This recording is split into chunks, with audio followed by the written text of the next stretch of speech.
Hey there, welcome to Fierce Encouragement. My name's Mark Walker. I just had a sip of water and a mint. I think I'm ready to go. To introduce myself, if you're new here, I'm a certified coach, I'm a speaker, workshop instructor, and I've been working with leaders, executives, founders, even people who are really good at what they do in their entrepreneurship and maybe privately wondering why something still feels off. So this podcast is about tools, about how to encourage yourself, to use real tools and real encouragement, the kind that you can kind of use yourself today and without having to go to a doctor appointment or read a book or go to a weekend retreat. We're about, I think I'm over 75 episodes into Fierce Encouragement. And if you're new here, again, this is what I wanted to share with you. I try not to do fluff. I don't really try to go into the hype. I do one idea per episode. I record it myself, and I really try to make it land somewhere real for you. Something that you can use. So thanks for listening. Today, I wanted to call this episode The Story You Call Wisdom. And if that means something to you, or maybe it doesn't, that's fine. I think it will in the end. One last thing before we start, I keep having a lot of conversations lately, discovery calls, strategy sessions, and people reaching out. And I really keep seeing the same thing in different clothes. It's leaders who are smart, really capable, super driven, and they feel quietly stuck in some places. And it's not for the reasons that they think. Now, if that's you or someone you know, I want to talk. One conversation, no pitch, just let's actually see what's in your way. Check out the show notes, or you can find me at markwalkercoach.com. Okay, let's jump into the episode. I wanted to ask you something before I start telling anything or doing any talking. When was the last time you did something or didn't do something, and then you told yourself it was a smart move? The practical move, the responsible move. Maybe it was some project you kept refining instead of just shipping. Maybe it was a conversation you kept postponing, one of those crucial ones. You were just waiting for the feeling or the timing to be right. Perhaps it was a version of your work or your life or something you've been holding back on because you just don't feel you have things quite in place yet. Now, here is a real question. Was that wisdom? Or was that delay a story that you've gotten really, really good at telling? Again, this is what I'm learning and what I'm seeing. And this came from a couple conversations I had this past week. It's this, that the most dangerous stories we tell ourselves, and the ones that sound the most reasonable, can do the most damage. So I had a strategy session with someone recently, and I'll call them a builder. Tech background. They went through the dot-com boom and bust, and they built AI and LLMs and other digital products before, the AI boom. They've had over 25 years of building things, authentic things, and being alongside of some of the founders in Silicon Valley. They are genuinely brilliant. They're really the kind of person who was working with the tools the rest of us didn't even know existed. And listen, this person had a hard drive full of apps that never shipped. Now, it wasn't because they weren't capable, and it certainly wasn't because the ideas were bad or sour. Some of them were ahead of their time. Some of them might have been right on time. But they had a reason for all these delays. The market wasn't ready. The partner wasn't aligned. The whole timing was off. And he called them casually, kind of out like this, like it was just some fact about himself. Oh, that's my golden handcuffs stories. And I wrote that down on my notepad, not as a judgment or being critical. I see that in myself, of course, my delay and hesitation. But this was a signal. Because when someone names their pattern that easily or nonchalantly, that casually, it can usually mean one thing, that pattern has been running for a long time. Long enough that maybe it doesn't even feel like a pattern anymore, or they don't even know about it. It just feels like who we are. A few days after that, I had another conversation with an IT leader, different world, same foundation, same root. They were describing more of a struggle in their job around the culture in a big organization. The control, the micromanagement, the sense that no one could be trusted to do the work without someone needing to hover. I asked them where they thought that came from. And he paused, and then he said something I really haven't been able to shake. He said, "I just don't think we trust ourselves." There it is. So whether you're a founder sitting on that hard drive full of apps, or a leader who can't let go of that control, this mechanism is similar. We don't trust ourselves to handle what comes next. So, instead, we manage those circumstances, right? And we might call it strategy. We might call it SOPs or standards. We might call it even being careful. But really underneath it, it's the same thing. Stephen Pressfield calls this resistance. And he shares this quote: "The enemy is not out there. It is in here," unquote. It doesn't show up wearing a mask. In fact, it can show up dressed up as wisdom, at least how we look at it. And here's where some of the conversations kind of got interesting, because near the end of the session with the builder, I asked him a question I ask a lot of people when I think the moment might be right or it might fit. And I asked him, what happens if a year goes by and nothing changes? What does that cost you?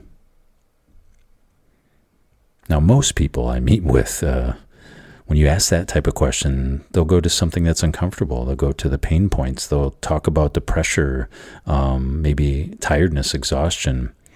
They'll talk about that gap between where they are and where they'd like to be. But this builder didn't. He went straight to his kids, to this vision he has around what he's building and what he wants to do and how he wants to hand it over someday and do it with his kids. He talked about the dream, not the cost, not the things that would be left alone.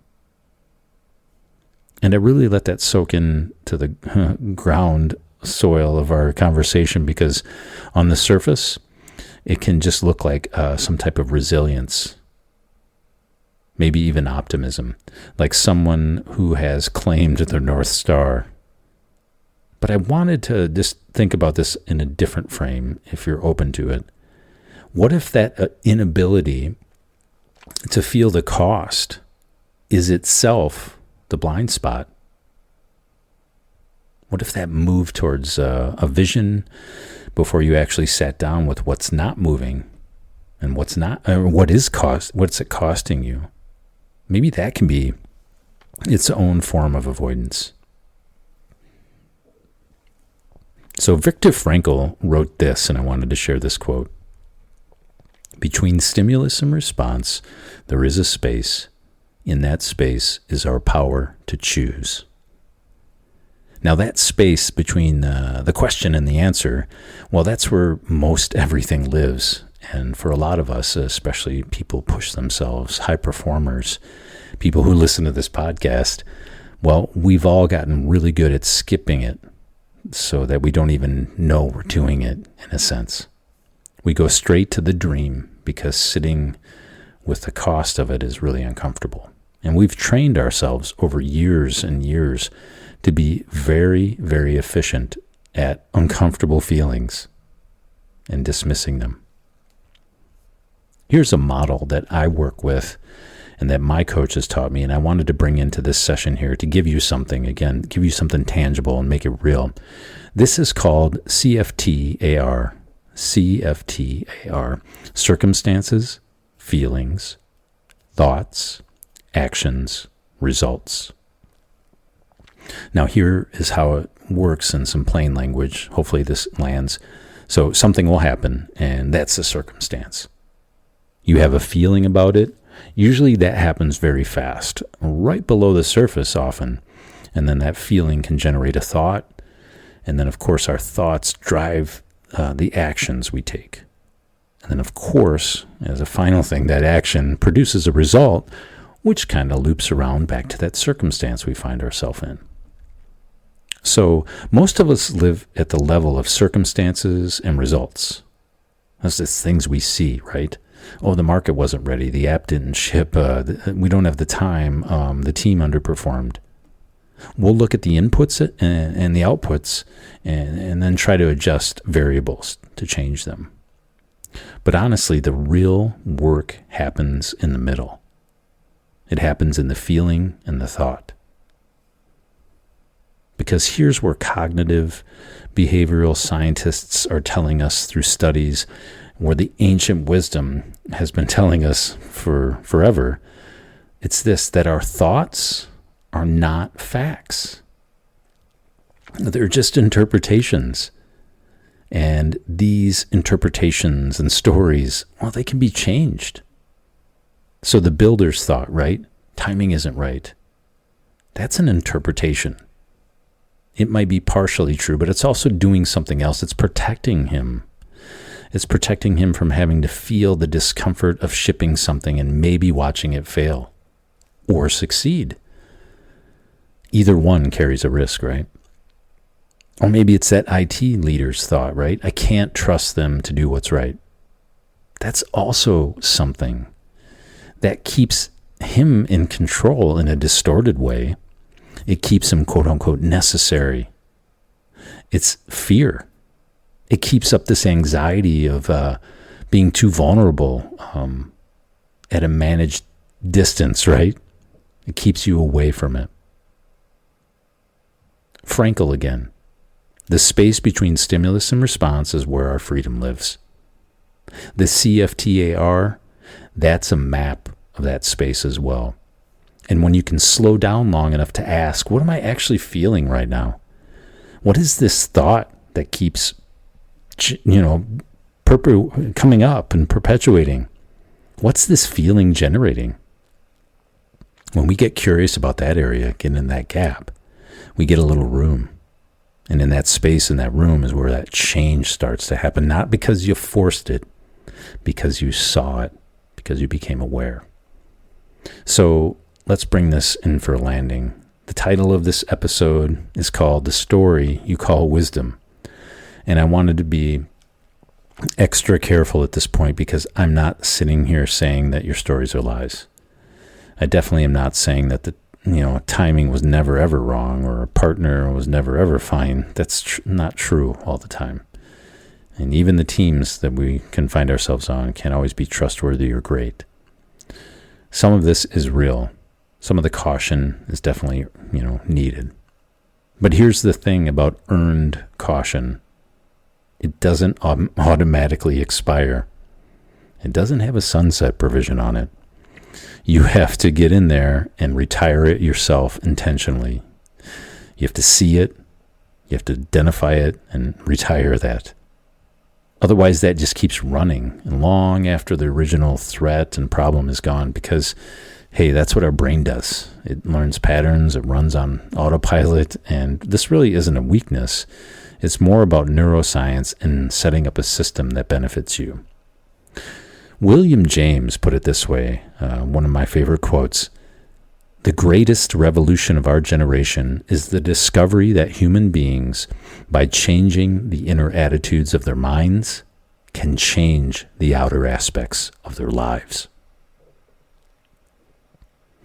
What William James is describing is the same stuff Frankel was describing. It's the same space that CFTAR was mapping out. It's that inner attitude, right? And this isn't a feeling. it can even be that story we get stuck on. And maybe when that story finally gets old enough and boring enough for us, and maybe this podcast helps you do that, we stop calling it a story and we call it who we are. We step towards, get into that gap and build something different. Because that builder called himself the guy with the golden handcuffs, right? Like it's something that he can't get away from. And even the IT leader called himself a thorough, careful, high standards performer. And really, again, both of them are right. And both of them are using some sense of rightness to avoid looking at what's really underneath it. Now, this isn't a character flaw. This is a common human reflex. But it's also something, once you see it, it becomes completely workable. And here's what I wanted to leave you with as we go out this week. Again, this isn't a to-do list. It's not another goal-setting course or exercise. I just want to ask you this one question.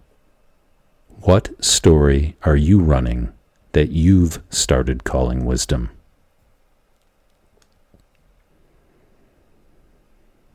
You don't have to blow it up.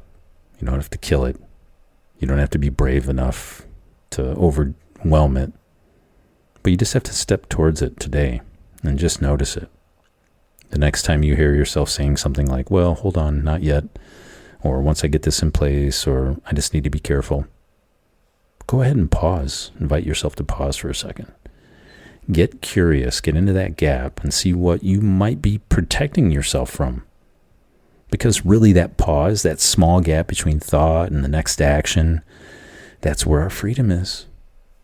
And sometimes even one conversation is enough to find it. Now, I've watched that happen over and over this season. Someone comes in thinking they have a real strategy problem, or a time problem, or a market problem, or a marketing problem. And literally in one conversation, the real thing starts to surface. Not because anything was magical or I did anything magical. It's just because there was space for this person to actually look and reflect back. Now, if you'd like a conversation like that, I'd love to have it with you. markwalkercoach.com, or check out the application in the show notes. Zero pitching, zero pressure, just a real, honest, authentic conversation for you to see what's actually in the way. My name is Mark Walker. This has been Fierce Encouragement. And if this landed, please share it with somebody else who might need it. No pitch on that either. Just, if it helped you, please pass it on. Help me get to those 100 episodes. And I'm really glad you're on this trip with me. Thank you for listening. Take care of yourselves out there, wherever you're at. Have a good day, a good evening, and we'll catch you next time on Fierce Encouragement. All right. Bye-bye.